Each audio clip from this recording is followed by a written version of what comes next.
Dile a un amigo que el ministerio Kedusha Santidad presenta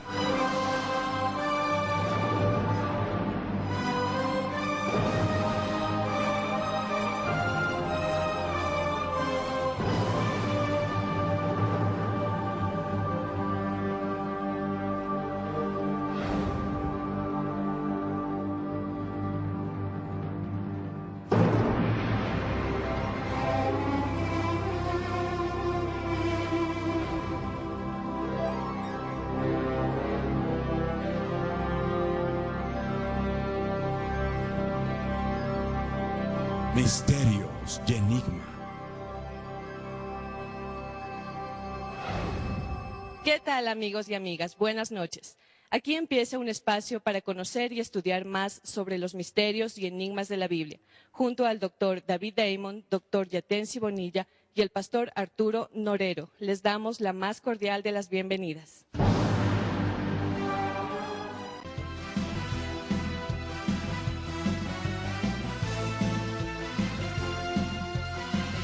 Ministerio Evangelístico Internacional Kedusha Santidad presenta Jerusalén y la Tierra Prometida, el plan de Dios para Israel y el fin de los tiempos en Historia del Futuro. Porque para Dios, el futuro es historia. A tu disposición en Librería Asoma. Quito, en La Voz Andes 231 y América, frente al Centro Médico Axis, y en Guayaquil, calle García Moreno 4102 y Vaca Galindo.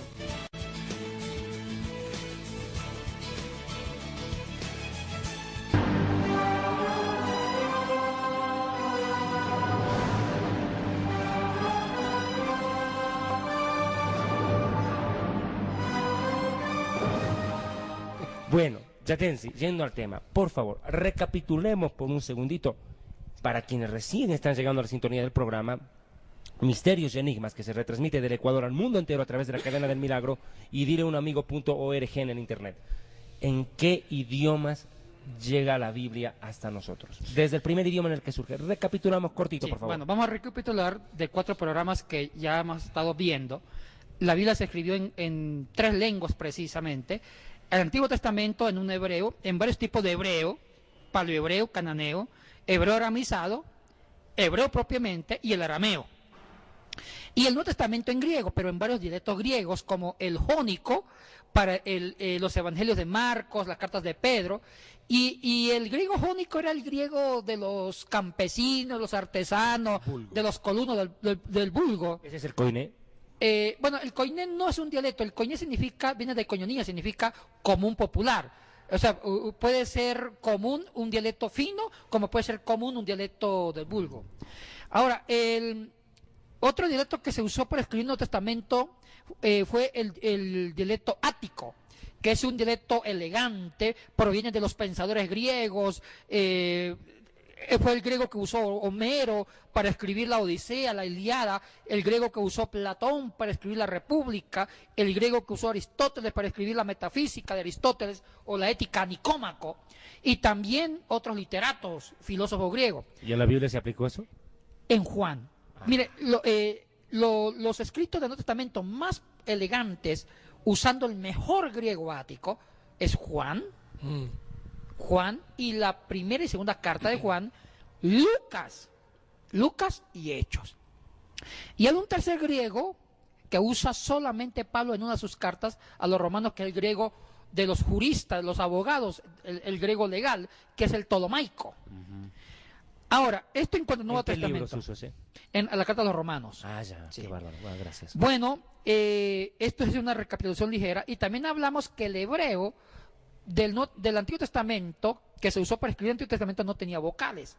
Las vocales aparecen 6 siglos después de Cristo, con los masoreta de los siglos 6 al 10, que le colocaron puntitos debajo de las consonantes. Y aquí hay otro problema: cuando ellos le colocan vocales, pudieron cambiar el sentido de algunos pasajes del Antiguo Testamento, y eso lo vamos a ver más adelante. Interesante. Eso es lo que yo quería preguntar. Vamos. Con esta cuestión de la puntuación y esta cuestión de por mejorar y ordenar y dar un mejor sentido a la palabra de Dios, ¿no se perdió la esencia o no hubo alteraciones en la idea o en el sentir del que fue escrito?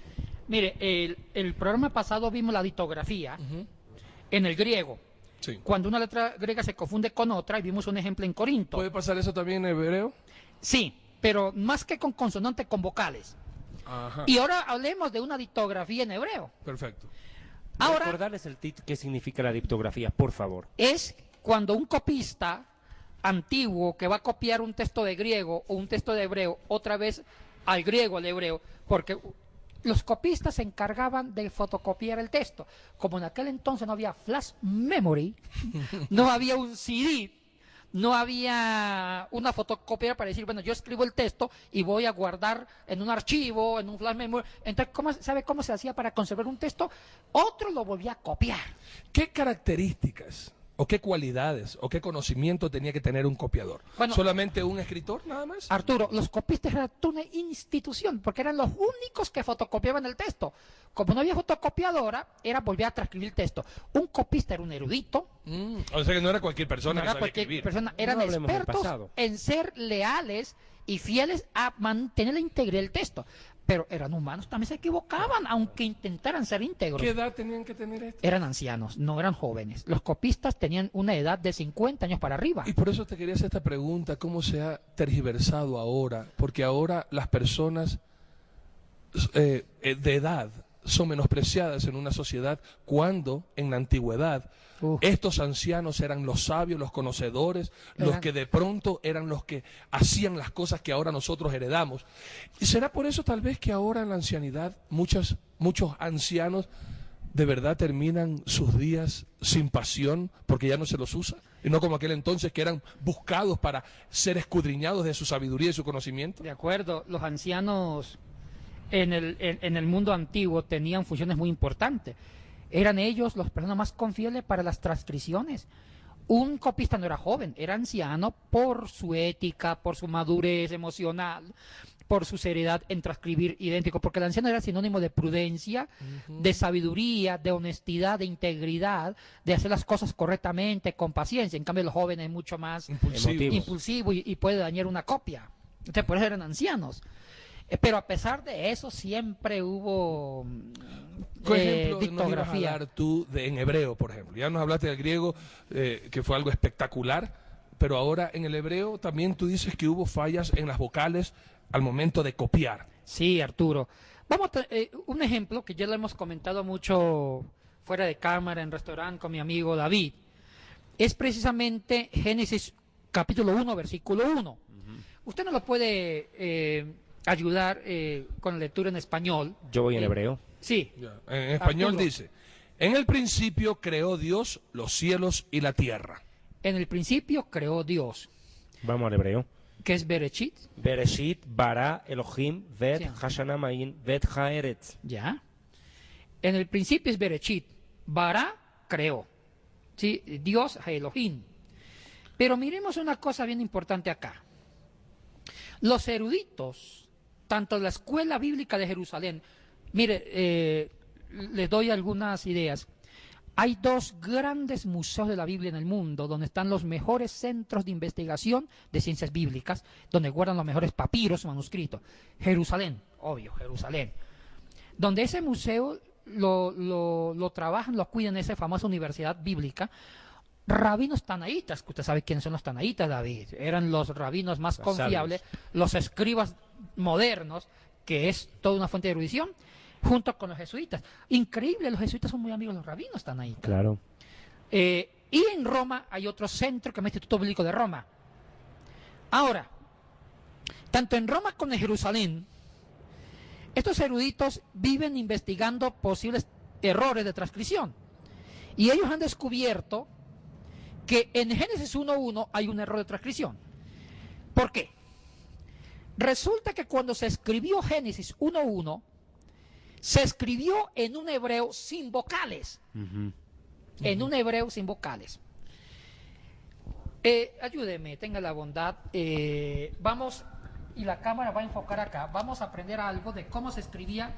Vamos a escribir algo del hebreo y ustedes van a ver cómo se escribió el hebreo y cómo se escribió el Antiguo Testamento. Se escribía de derecha a izquierda. De derecha a izquierda. El griego se escribe de izquierda a derecha como las lenguas modernas, no así las lenguas del Antiguo Testamento. Entonces, Bereshit, un poquito más aquí. Esta es la B,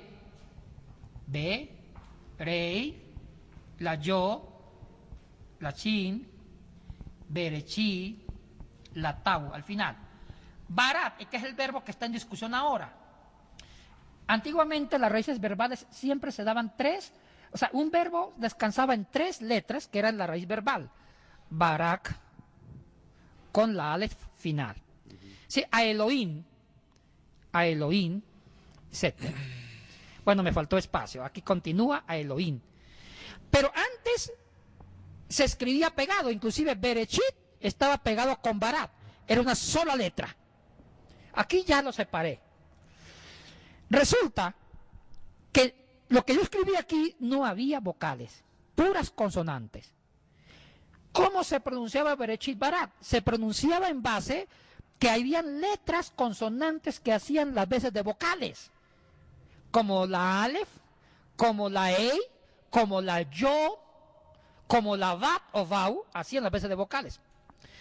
Entonces, cuando se escribió así, Bara, Bereshit, que significa principio, Bara, que significa crear, este verbo crear no se sabía si era creó pasado o crear futuro, no se sabía. Porque hay que ser muy honesto, el hebreo antiguo era muy arcaico. O sea, no había tiempos muy definidos, tiempos verbales muy perfectos como lo hay ahorita en las lenguas modernas. Un infinitivo se podía confundir con un perfecto o con un presente o con un futuro. O sea, los tiempos verbales eran arcaicos. El griego es ya mucho más diseñado en cuanto a tiempo verbal, no así el hebreo. Entonces los masoretas del siglo VI, no todos, una comunidad masoreta, cuando inventaron las vocales, hicieron lo siguiente. Pusieron en el verbo crear, o sea, bara puede significar crear en infinitivo, o creó en el pasado. Pusieron estas vocales, la cames, que es una cruz pequeñita, y otra cames en la rech. La primera cames en la letra bet, la segunda kamesh en la letra rech. Y así se lee barat. Y barat significa pasado, creó. O sea, a partir de esta puntuación masorética, la tradición ha sido, en el principio creó Dios. Quiere decir que ya Dios hizo todo y ya no hay nada que crear. Esto ha tenido muchas repercusiones pastorales, Arturo y David. Vamos a la vida real. En nuestras comunidades cristianas, no todas, no puedo generalizar, porque el mundo evangélico es muy complejo. Yo no puedo decir que todos los evangélicos pensamos así, no, porque hay mucha diversidad de pensamiento, de hermenéutica del mundo evangélico, que eso es parte de la riqueza, que está muy bien. Pero algunas iglesias dicen, en el principio creó Dios, y dicen, ya Dios creó todo y el hombre no crea nada. Entonces yo me pregunto, ¿la televisión? Claro. ¿El internet? O sea, y tantos exactamente. En Génesis 1 no dice cuando Dios vio que los hombres se morían de hambre porque las carnes se podrían en tierras tropicales, dijo Dios, hagamos la refri. Hizo Dios la refri, pasó una tarde por una mañana y vio que era bueno. Y Dios veía que los hombres tenían que caminar largas jornadas, meses, años, y yendo de un lugar a otro, y las pulgas, las moscas, las culebras devoraban, mataban a las personas que caminaban y dormían en los caminos. Y Dios dijo, no es bueno que el hombre sufra caminando tanto, hagamos el avión. Y Dios dijo, hagamos el Airbus 320. Hizo el avión, el Airbus 320, o un Fokker, un Boeing, y dijo Dios, esto es bueno. Pasó una tarde, pasó una mañana, y dijo Dios, hay hombres que se van a España, pero en España duran meses en un barco, y la esposa queda solita pensando, ¿cómo está llegando mi marido? Duran meses sin comunicación hasta que por fin puede mandar una carta, y esa carta llega por barco y se demora otros 4 meses. O sea, 1 año sin comunicación. Dijo Dios, no es bueno que la mujer y el hombre que se distancian por trabajo sufran. Hagamos el internet, para que se estén chateando en pleno barco, o el celular. Eso no dice la Biblia. Pero eso existe. O sea, hay que aceptar que el hombre ha contribuido, por supuesto, no digamos co-creación, no sé cómo llamarlo esto, pero hay que diferenciar. Dios hizo la naturaleza, Dios hizo la materia prima. Y el hombre ha construido un mundo artificial partiendo de la materia prima. O sea que el hombre es parte de la cocreación.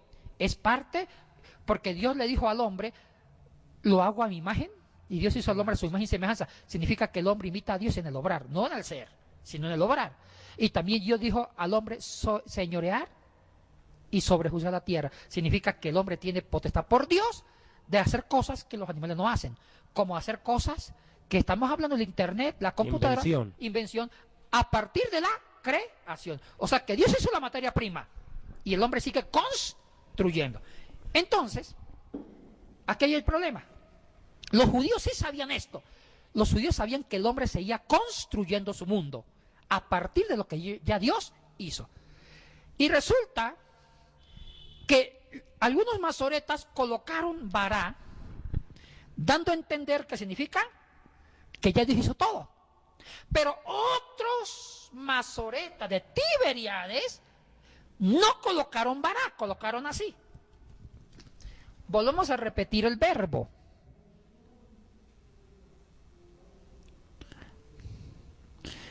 Colocaron en la bet, la cames, una cruz pequeña, y la segunda raíz verbal, que es la resh, colocaron la o arriba.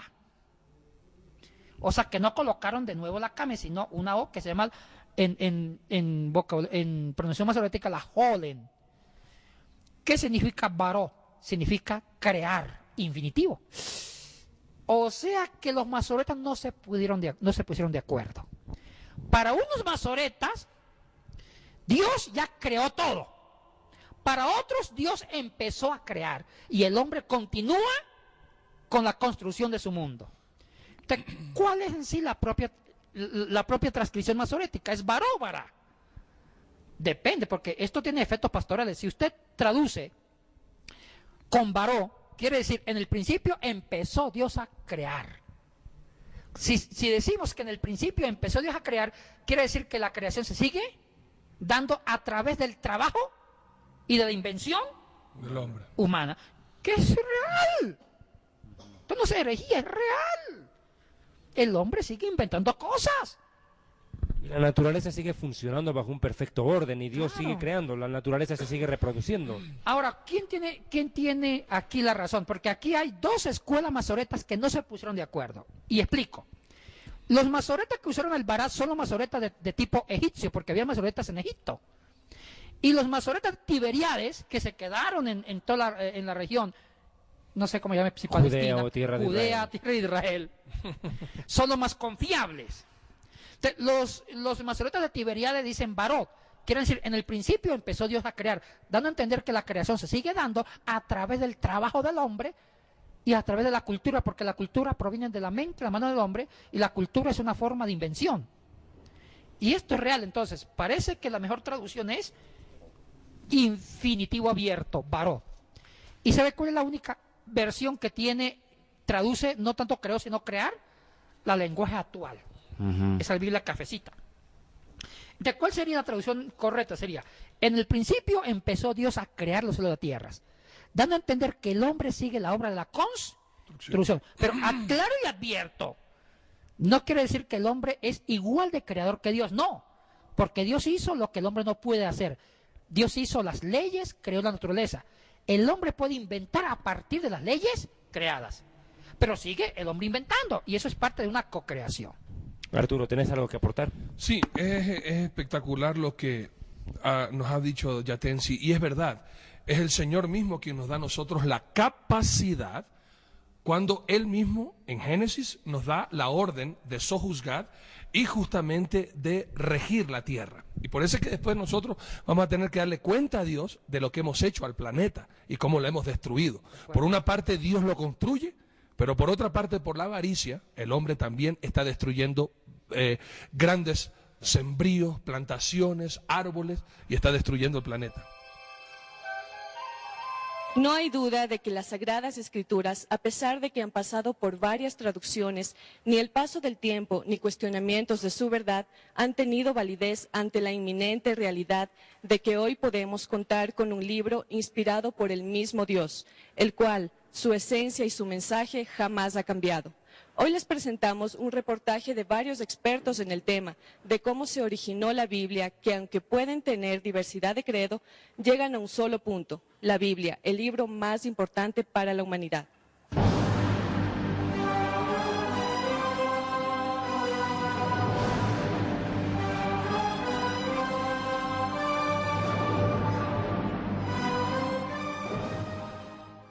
La Biblia es un mundo sin límites, incluso para la investigación, historia y ley, ciencia y oración.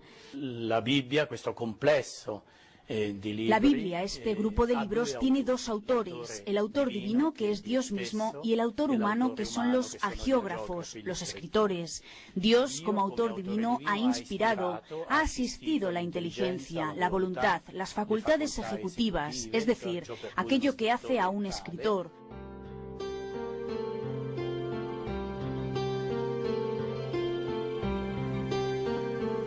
Después del regreso del exilio babilónico en el siglo IV a.C., comienza el proceso de redacción de la obra del cronista que abarca toda la historia de Israel. Esta obra histórica forma parte de un largo proceso. Las escrituras han tenido una evolución a través de los más antiguos testimonios de estos textos, que han sido hechos por copistas que tenían una gran fidelidad y cuidado en la transmisión del texto. Quindi il senso del testo non viene mai toccato. Le varianti riguardano a volte una semplice parola. El sentido del texto no se modifica nunca. Las variaciones tienen que ver algunas veces con una simple palabra o un modo, una forma verbal o una sustitución de un texto determinado, pero nunca con la sustancia del texto. No existe ya ningún texto original del modo como salieron de las manos de los evangelistas o de San Pablo. Sin embargo, es posible encontrar hoy copias muy cercanas a los originales, fragmentos transmitidos en los primeros 3 siglos de la Iglesia, o como las reproducciones que se pueden admirar en la Biblioteca Vaticana, en el Studium Biblicum Franciscanum en Jerusalén, en las sociedades bíblicas y en muchos otros museos, con muchas copias importantes.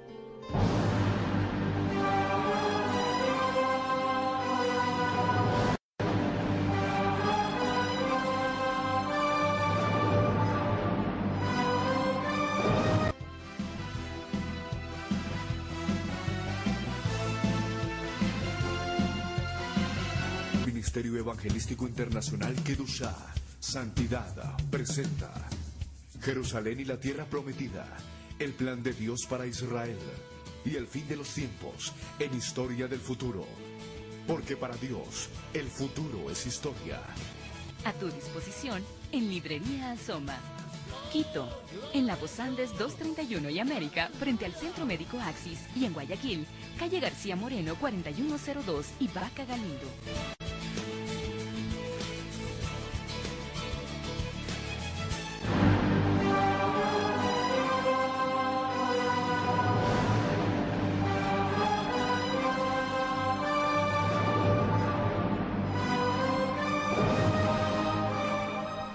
¿Quiénes escribieron la Biblia? Acá yo tengo la Torah, que es el Pentateuco, Bereshit, Shemot, Vaikra, Bemidbar, Devarim, Génesis, Éxodo, Levítico, Números, Deuteronomio, la Torah, que significa enseñanza. Y acá tengo el Tanaj, que es lo que se conoce como Antiguo Testamento en el mundo cristiano, ¿no es cierto? Formado por Torah, Neviim y Ketuvim.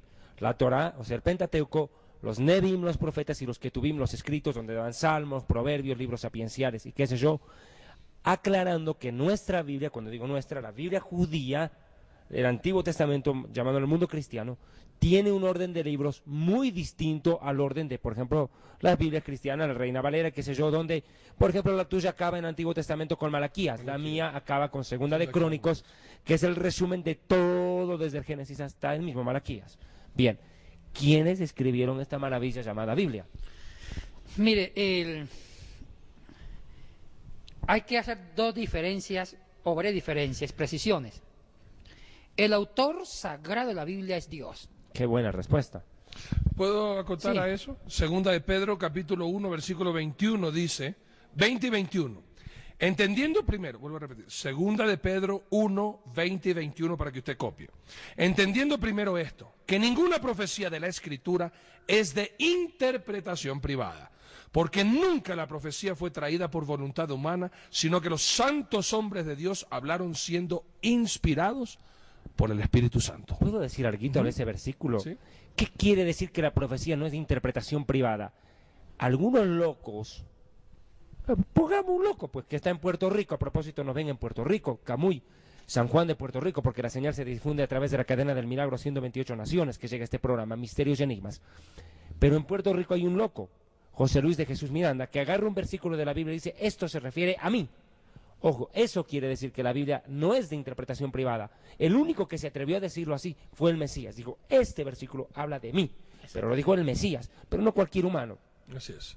Y ninguna persona puede hablar de interpretación privada que no esté en la Biblia y basado y confiado en la palabra de Dios. Cuando vayas a contestar esta pregunta, también quisiera que tú analices esto. Si el Espíritu Santo es el que inspira, como tú dices que fue el autor de la palabra de Dios, eso quiere decir que en el momento que estos hombres iban a escribir, entraban en trance, que el Espíritu Santo tomaba posesión de ellos y ellos se olvidaban quiénes eran, su cultura, su pasado, sus circunstancias, y solamente eran como con los ojos cerrados que escribían todo lo que venía de parte de Dios. ¿Cómo era esa inspiración y cómo utilizaba para dejar plasmado la palabra de Dios que fue escrita durante 1000 años, como tú dijiste, y que en la actualidad sigue tan vigente y viva y caminando y transformando vidas? Buena pregunta. Primero, que el autor sagrado es Dios. Ahora, ahí vino un segundo elemento, el elemento humano. Porque Dios usó agiógrafos o escritores humanos para plasmar el pensamiento divino. Pero aquí viene una pedagogía divina que es lo que hace que yo ame más a Dios. Dios también respetó al ser humano. Porque para Dios el ser humano no es un títere. Para Dios el ser humano no es un muñeco. El ser humano es su hijo, que tampoco lo anula. Entonces, mire cómo es el proceso. Dios inspira a los autores humanos, pero no los anula psicológicamente. No les quita su cultura, sino que toma la cultura, inclusive no impone el lenguaje divino, porque Dios no habla ni griego, ni hebreo, ni arameo, ni latín. Dios tiene su lenguaje divino. Los que hablan griego, hebreo, arameo, latín, español, lo que sea, somos los humanos. Que Dios entiende todos los idiomas en la oración, eso sí también. Claro que sí, porque es Dios. No hay que orar en hebreo para que Dios te entienda. Exactamente. Ahora, lo lindo es que los expertos dicen que la Biblia tiene dos palabras. La palabra divina, lo que Dios quiso decirnos, o lo que Dios quiere decirnos, o lo que realmente nos dice, que se conjuga con la segunda palabra, la humana. ¿Qué significa la palabra humana? Es la psicología del autor humano. Es su cultura, su cosmovisión, su lengua humana. Si Dios hubiera inspirado la Biblia en lenguaje divino, nadie hubiera entendido a Dios. Porque ¿quién va a hablar el lenguaje de Dios? Imposible. Habría que ser otro Dios. ¿Sí? Entonces, Dios tuvo que bajarse, adecuarse al nivel humano, al entendimiento humano, y también nos elevó a nosotros mismos en un equilibrio, y también usó nuestra propia lengua, lenguas bíblicas, que ya hemos hablado mucho de ella, para poder reflejar su pensamiento divino. Pero también usó la psicología de cada uno. Ponemos ejemplo, Jeremías. Si usted estudia cada libro de los profetas o cada libro de la Biblia, uno se da cuenta del carácter de cada escritor. Es verdad. Un ejemplo. Jeremías era un profeta colérico, bravo. Y uno lee en hebreo mismo el libro de Jeremías y es un hebreo violento, fuerte. Inclusive era un profeta hasta con problemas de persecución, hasta bajo autoestima. Que muchos dicen que ni la mamá lo quería, inclusive, porque se echaba enemigo. Pero uno tiene que escarbar, o sea, tiene que quitar el temperamento de Jeremías para descubrir qué fue lo que Dios nos quiso comunicar. ¿Cuál es la palabra divina ahí en medio de la psicología de Jeremías? Otro ejemplo, comparemos dos autores del Nuevo Testamento, Pablo con Juan. Usted revise el Evangelio de Juan y la primera carta de Juan. En griego, hablemos de la lengua original con que se escribió ese Evangelio. Es un griego dulce, cariñoso, hijitos míos, amaos los unos a los otros. No hay ninguna palabra grosera, todo es dulzura, porque Juan era un evangelista flemático, dulce, callado, Amados, le escribe. amado, era alguien que todo el mundo lo quería tener de amigo, no era problemático. Y vemos en Juan el carácter del agiógrafo, del autor, del escritor humano. Juan lo plasma ahí, un hombre dulce. Lea a Pablo, lea los Pedro, Gálatas. Pedro, perro ¿sí? que vuelve a su vómito y la puerca lavada en el cielo. Pablo en Gálatas, Sí. en 5:12, insensatos. lea, tenga la bondad, usted que es el hombre El hombre, de las escrituras. Gálatas 5:12. 5:12. Es la concordancia andante, Arturo Norero. Ojalá se mutilasen los que os perturban. Uy, la traducción está decente. Decente. Sí, en griego. ¿Sabe qué? Disculpe, en griego es una grosería. Enséñanos. El término holos que se usa en griego es, ¿sabe cómo sería la más traducción? Sería, literal, es mejor que se castren y se corten todo y dejen de molestar. Upa. Esa es la verdadera, La cuando verdad dice que se traducción. puede Hay un hacer. versículo que yo Entonces creo- esa palabra ahorita lo usarían a los falsos religiosos que enseñan basura. Exactamente. Eso usaría Pablo ahorita para Pablo. decirle, ustedes ojalá se castraran y no enseñaran Pablo falsas era doctrinas. intolerante. No era tan paciente que digamos. Tremendo, colérico. Ahora, Una mire, cosita que quiero que aclares ahora, por favor. Y hemos mantenido y mantendremos siempre este programa a la altura que nuestros televidentes muy respetuosos se merecen. Pero a veces muchos piensan que el Señor Jesucristo y sus seguidores no eran confrontativos, sino que más bien eran Paz y unas amor. mansas palomas Peace and y que love. dejaban que el mundo haga lo que le da la gana. Y lo que tú estás diciendo ahora, a muchas personas les están dando recién de comer verdadera palabra de Dios. De que estos hombres de Dios, enamorados de Dios, amantes de Dios, que murieron por Dios, nunca perdieron su personalidad y que también en su formación humana explotaban cuando veían algo que estaba mal hecho, cuando confundían a la gente, cuando una ciudad ardía en idolatría, ellos sentían ese celo santo de Dios. Se enardecían. Se enardecían. lo que usted dice es correcto. Eso lo vemos en los mismos escritores de la Biblia. Unos dulces como Juan, Que se recostaron en el pecho del inclusive Señor. Isaías mismo, tierno. Otros intolerantes como Jeremías o como Pablo. Y sabe que Mucha gente no pensaría que Pablo hubiera tenido lo que estás diciendo ahora. Muchos pensarían de Pablo como un maestro manso, tranquilo, Un y ancianito a no punto como de ese hombre caerse. que tú también estás hablando así. mire, necesitamos hombres tranquilos como hombres no tranquilos. Ujú. Necesitamos un cuerpo. Bien hecho. Eso es importante, por lo menos, mire, un ejemplo aquí entre los tres. Aquí hay tres caracteres diferentes. Uno de ustedes es intolerante por un celo que es la palabra. Intolerante te digo, a vos fue. Bueno, no Eso fue te a digo vos. nombre. No, Bueno, yo eso sí, fue yo sí Arturo, admito. No, es que yo tampoco veo te algo que quiero está creer. chueco, yo veo algo Y que está eso- torcido, me da, pero y yo eso siento a aquí que me mí- quema. Eso a mí me agrada porque debe haber alguien que diga las cosas con nombre y apellido. Discúlpeme. Ujú. Porque hay cosas que no están bien y hay que decirlas.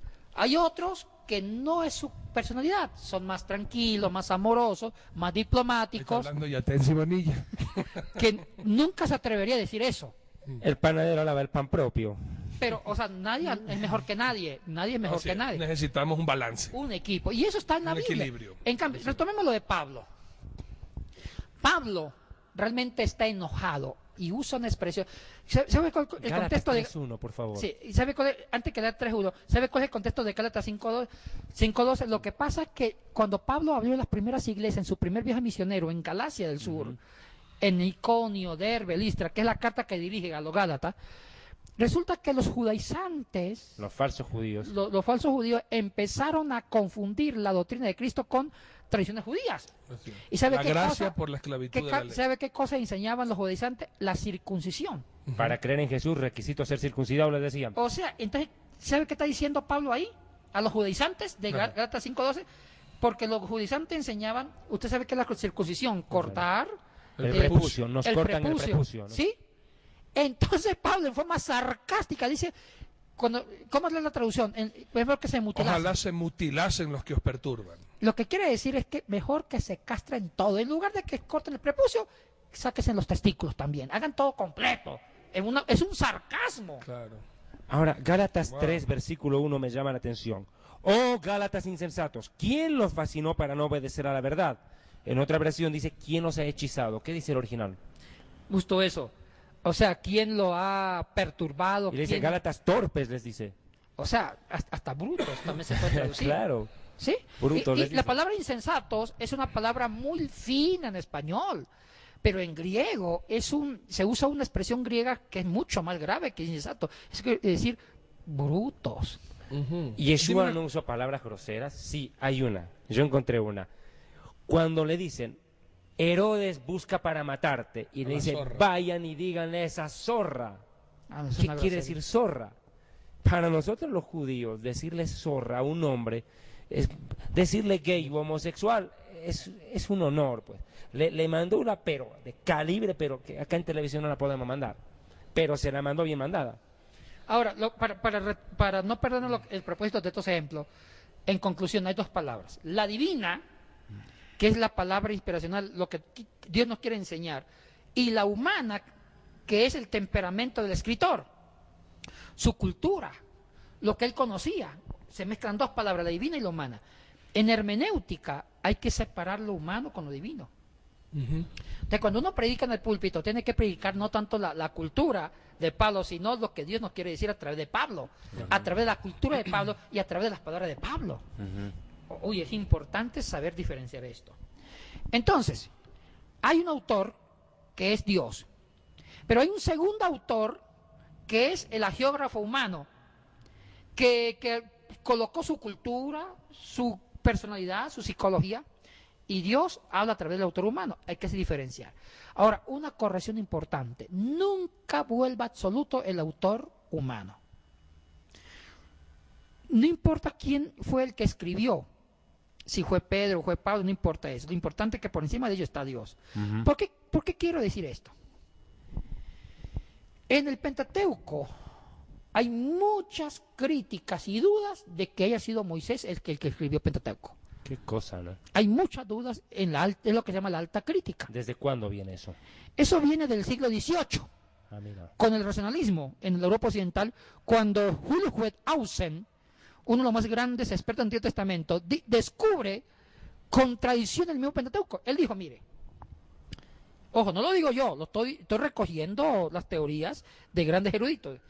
Dice Julius Wellhausen, hay cosas que no me cuadran, no pudo ser Moisés el único autor del Pentateuco. ¿Por qué? 3 razones, dijo él. Primera razón, hay repeticiones. Sí. Hay relatos que se repiten y se contradicen. Y si fue un solo autor que escribió todo en la Torá, no se va a contradecir. Ejemplo, hay doble relato de la creación.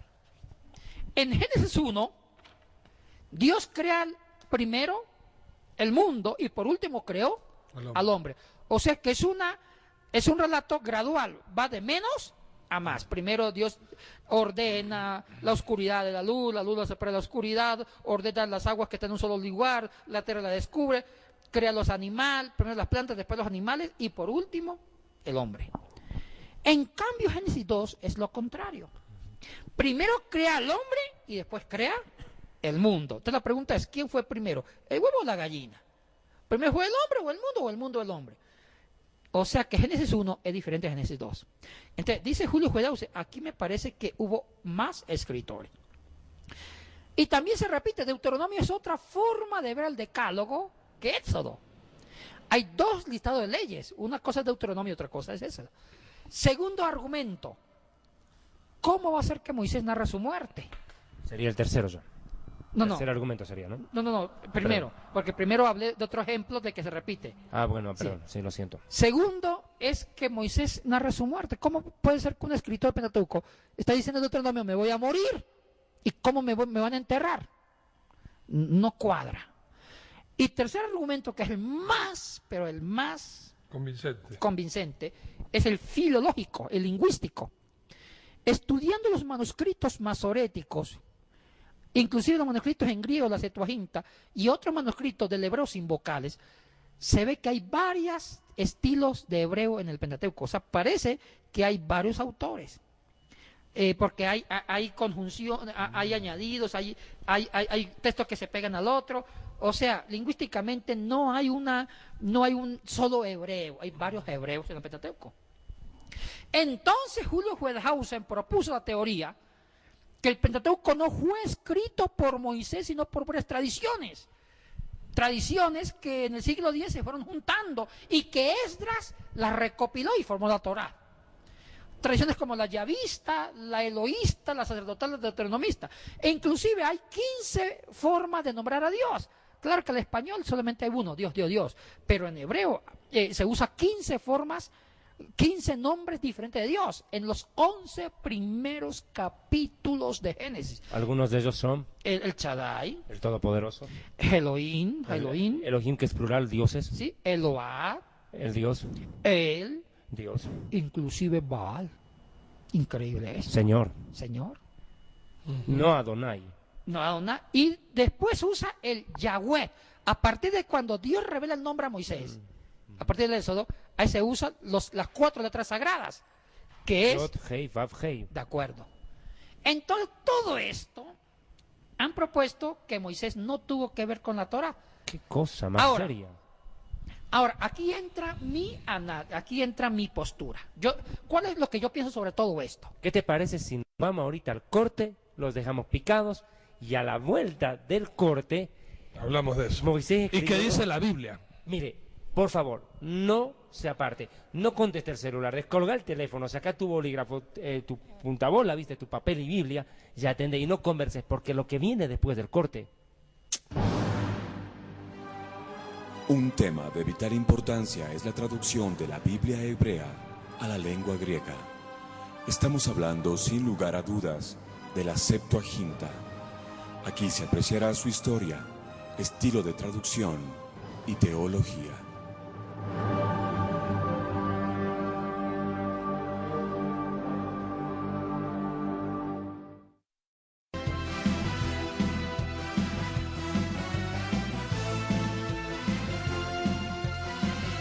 Ministerio Evangelístico Internacional Kedushá, Santidad, presenta Jerusalén y la Tierra Prometida, el plan de Dios para Israel y el fin de los tiempos en historia del futuro.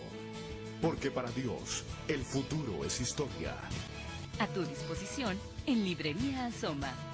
Quito, en la Voz Andes 231 y América, frente al Centro Médico Axis, y en Guayaquil, calle García Moreno 4102 y Vaca Galindo.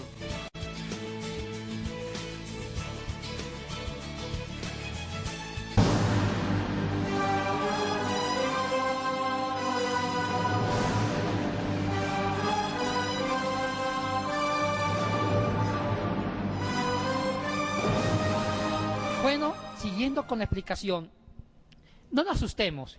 Yo digo una cosa, no me interesa quién haya escrito la Biblia en el sentido humano. Pudo ser mi abuelita, mi tío, porque el único autor es Dios. Dios usó seres humanos. Dios pudo usar a Moisés como pudo usar a otro. Un ejemplo con el Nuevo Testamento. Muchos años se pensó que el que escribió los Hebreos, la carta a los Hebreos, ¿quién fue? Dicen que fue Pablo. Fue Pablo. Pero ahora han demostrado que no fue Pablo el que escribió los Hebreos. Hago una pregunta. Ya sabemos que no fue Pablo el que escribió la carta a los Hebreos. ¿Deja de ser palabra de Dios? No. ¡No! Fue Pablo, no haya sido Pablo, es palabra de Dios. Apolos. Porque por encima de Pablo está Dios. ¿Quién es Dios? Entonces, el hecho de que se cuestione a Moisés, que haya sido o no haya sido Moisés, sigue siendo palabra de Dios. De Dios. Pero aquí entra la duda. Ahora, yo personalmente, lo que yo dije en el bloque anterior es una teoría, no es mi postura. ¿Qué es lo que yo pienso? Que sí fue Moisés, que escribió para mí fue Moisés, pero usó secretarios. Sí. Se usó secretarios y eso era costumbre del hombre oriental. No un hombre no puede escribir todo porque se cansaba, no había esferos modernos. Moisés sí es el padre del Pentateuco, pero muchos le ayudaron a escribirlo porque eso era parte de la cultura. Conclusión, Moisés sí escribió la Torá con secretario, pero eso queda para el próximo programa.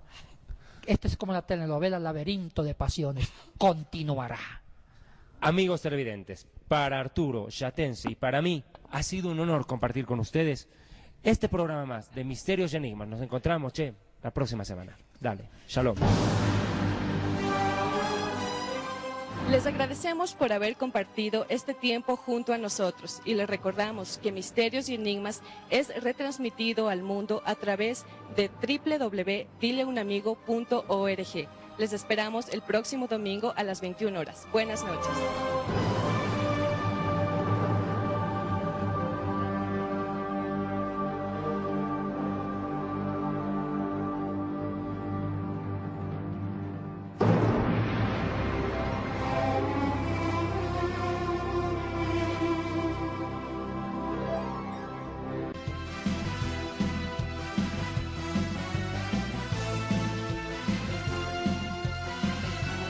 Ministerio Evangelístico Internacional Kedushá, Santidad, presenta Jerusalén y la Tierra Prometida, el plan de Dios para Israel y el fin de los tiempos en historia del futuro.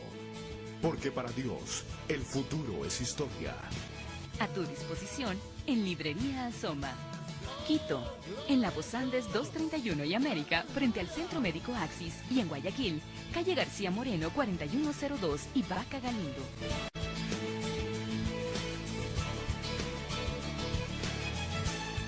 Si desea contribuir con este ministerio, hágalo a la siguiente cuenta bancaria.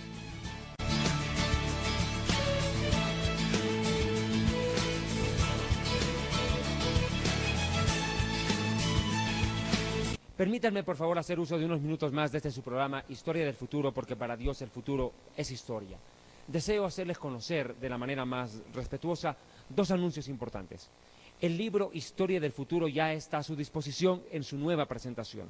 Ustedes pueden adquirirlo en su país de origen haciendo un depósito a la cuenta que aparece en pantalla en este momento y nosotros se lo haremos llegar inmediatamente. Segundo anuncio. El programa Historia del Futuro ha tenido una gran acogida y es por eso que quiero agradecerles infinitamente, porque no solamente en Puerto Rico, en la Unión Americana, Guatemala, Centroamérica, han estado nuestros televidentes escribiéndonos en estos meses, sino de lugares tan lejanos en Asia, África y Europa, que están sintonizando este su programa Historia del Futuro, que se difunde por este medio de comunicación, la Cadena del Milagro Internacional, dirigida por nuestro amado consiervo Gigi Ávila. Pero, como ustedes entenderán, para poder seguir pagando y sufragar los gastos de producción y de difusión del mismo, necesitamos su cooperación. Si Dios pone en su corazón cooperarnos, por favor, no lo dude, no piense dos veces. Necesitamos de su ayuda urgentemente para poder seguir cancelando los costos que obviamente demandan la difusión de este programa televisivo que tanto interés ha despertado en el mundo entero, porque debido a las enseñanzas escatológicas la gente está despertando, la iglesia está despertando, preparándose en santidad porque Yeshua viene pronto. Amados hermanos, ustedes pueden hacerlo depositando a la cuenta que tienen en pantalla. Muchísimas gracias de verdad por todo su apoyo, por todo su cariño, y si el Eterno lo permite, muy pronto estaremos con ustedes en Puerto Rico. Muchas gracias.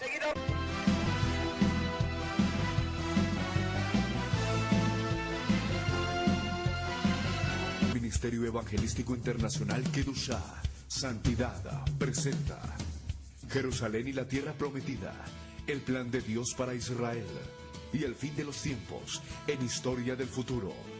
Porque para Dios, el futuro es historia. A tu disposición en Librería Asoma. Quito, en la Voz Andes 231 y América, frente al Centro Médico Axis, y en Guayaquil, calle García Moreno 4102 y Vaca Galindo.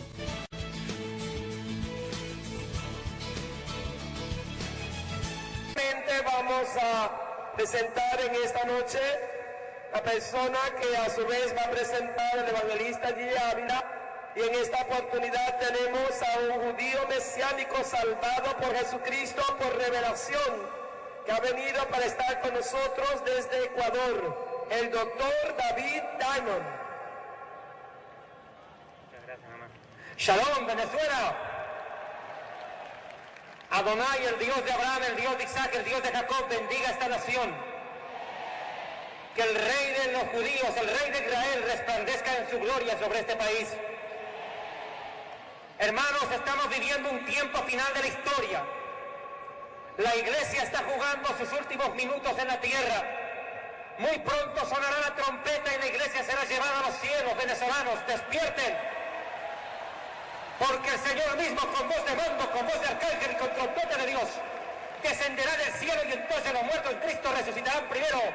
Luego nosotros los que hayamos quedado, los que estemos vivos, pero pero vivos en el espíritu y no en la carne, seremos arrebatados en las nubes juntamente con ellos para recibir en el aire al Señor y estaremos por siempre con Él, porque Él dijo: no se turbe su corazón, creed en Dios, creed también en mí. En la casa de mi Padre muchas moradas hay. Si no fuera así se los hubiera dicho. Voy pues a preparar lugar para ustedes en el cielo y vendré otra vez, Venezuela, y vendré otra vez y los recogeré y los llevaré a la casa del Padre. El tiempo se está terminando, la iglesia pronto parte. Por eso es de que esta noche es importantísima para tu vida. A ti que todavía no conoces a Jesucristo, entrégate a Él, porque puede ser tu última oportunidad. Y a ti que eres miembro de la iglesia, el Espíritu Santo te dice: abandona la tibieza, retén lo que tienes, iglesia, arrepiéntete, porque los tibios no se van en el rapto. El Señor viene a buscar una iglesia en santidad, una iglesia que lo ame con todo el corazón. Por eso es importante esta campaña, que se escuche en los cielos. Hermanos, los ángeles se callan en el cielo cuando el pueblo de Dios alabe en la tierra. ¡Alábenlo más fuerte!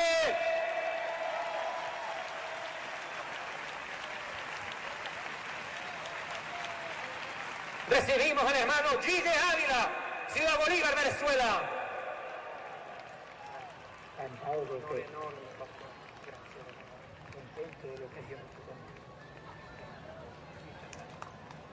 Bendito sea el Señor Jesucristo.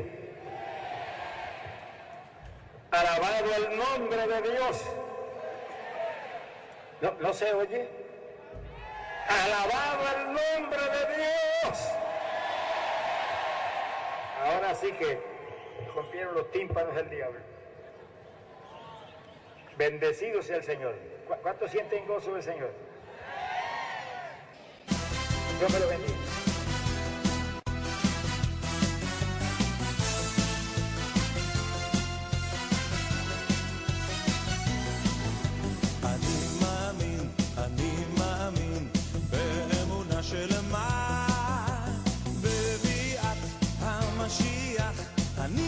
אני מאמין